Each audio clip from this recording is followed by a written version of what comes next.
Hello, magnificent brothers and sisters. As promised, today I'm going to talk to you in more detail about the structure of the gap days.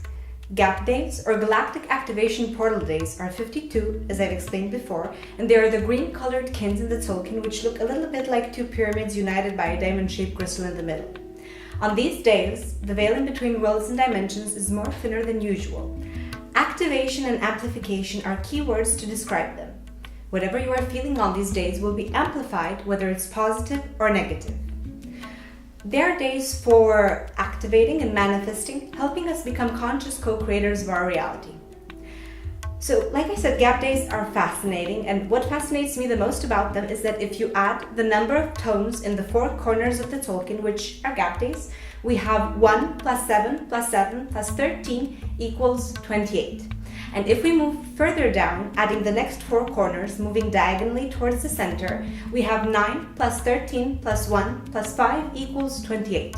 And if we move further down, adding the next four corners, we have 4 plus 6 plus 8 plus 10 equals 28. The four numbers always add up to 28.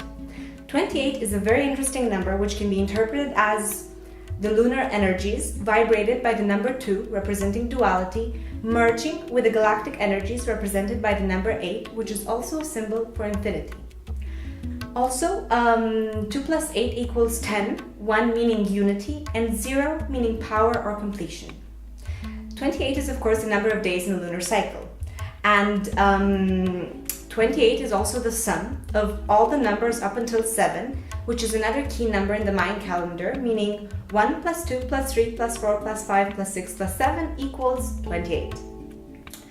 52 is actually 13 times 4, and if we look closely, we can notice that we have 13 sets of 4 members each. So let's count them. Here's 1, 2, 3, 4, 5, 6, 7, 8, 9, 10, 11, 12, and 13. So the sum of each set of 4 members always adds up to 28. And this gives us the mathematical base for the whole calendar, meaning 13 times 28 equals 364 days. As I've explained before, 13 is the principle of movement, while 4 represents the principle of measure. The Hunabku actually means the one giver of movement and measure. Movement represents the energy, the life-giving principle, the all-pervading consciousness inside all living things, while measure represents the form, the different limiting qualities that energy takes during the different transformations it goes through. 52 is also 26 times 2. 26 is a fractal of the 260 days of the Tzolkin, while 2 represents polarity. And if we look at the gap days closely, we can notice that it's actually composed of 2 sets of 26 units, and the 7th mystical column rests in the middle of these 2 units on either side. This 52 unit pattern is called the Loom of Maya. A loom is basically an instrument used for weaving different threads together. What is woven in the Loom of Maya is a matrix of possibilities of 260 components which inform our body, mind, and soul with the informational keys that we need to interact with and relate to the world around us. This matrix creates an entire resonant field which we experience as reality. The 52 units of the Loom of Maya contained by the 260 units of the Tzolkin can be seen as the skeleton of the whole system. We can also see the 52 unit pattern as the resonant galactic framework, providing the opportunity for weaving together the 260 unit matrix pattern. When we look at the gap days, we can notice that they are spread across all of the 20 solar seals, having at least 2 units on each one of the seals. The 7th column, however, being the structure of the whole system, has no gap days because it actually defines the resonant galactic framework on each side. Unmirrored, it mirrors all. Oh, and 364 is actually 52 times 7. Another way that we can look at the Loom of Maya, besides being 2 pyramids, the 7th column can actually be seen as the spinal column of the human body, while the 4 diagonal branches can be seen as the hands and legs of that body. So The Loom of Maya and the harmonic module are like a hologram representing the operating principle of the galaxy itself as a self-contained system. For the Maya, numbers are seen as different symbolic qualities which describe the nature of our reality. Keeping this in mind, we can begin to see how everything is interconnected, that all cycles feed upon themselves like the Ouroboros eating its tail, that the ocean is contained into the drop of water, and that we cannot speak of one thing without describing the whole, just like a fractal. The whole universe is a fractal. As above, so below, and that's also why we can look at the gap days and we can see two pyramids, one coming from above and the other from below. And the fact that we can look at the gap days and see the structure of the human body can only mean that what is within us is also outside of us.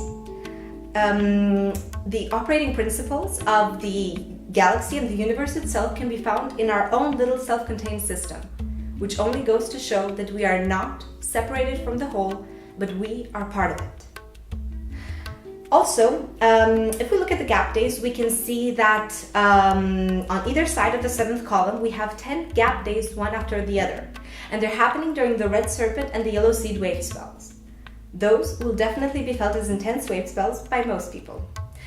The red serpent is the rising of the inner fire, the rising of the kundalini energy, the portal towards turning our body into a divine tool, the connection between our physical body and our instinctual nature.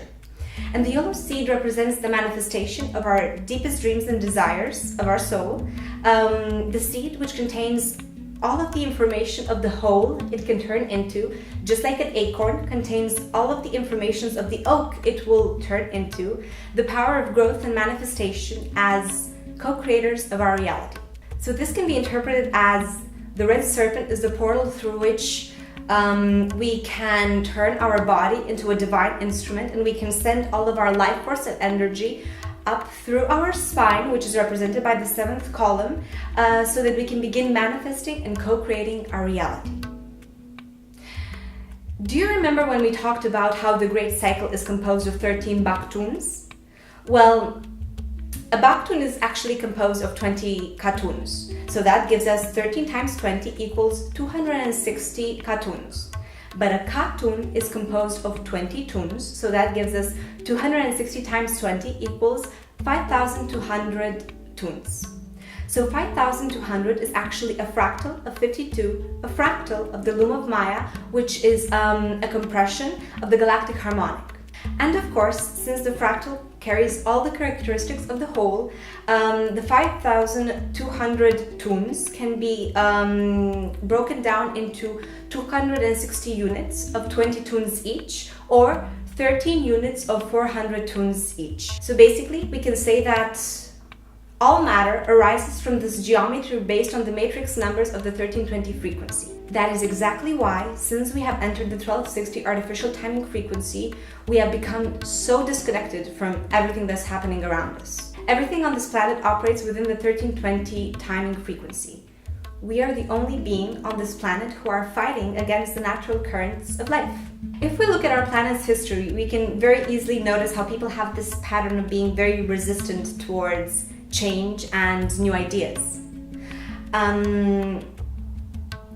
Once people become committed to certain belief systems, they take it very seriously, turning them into second nature without even questioning why.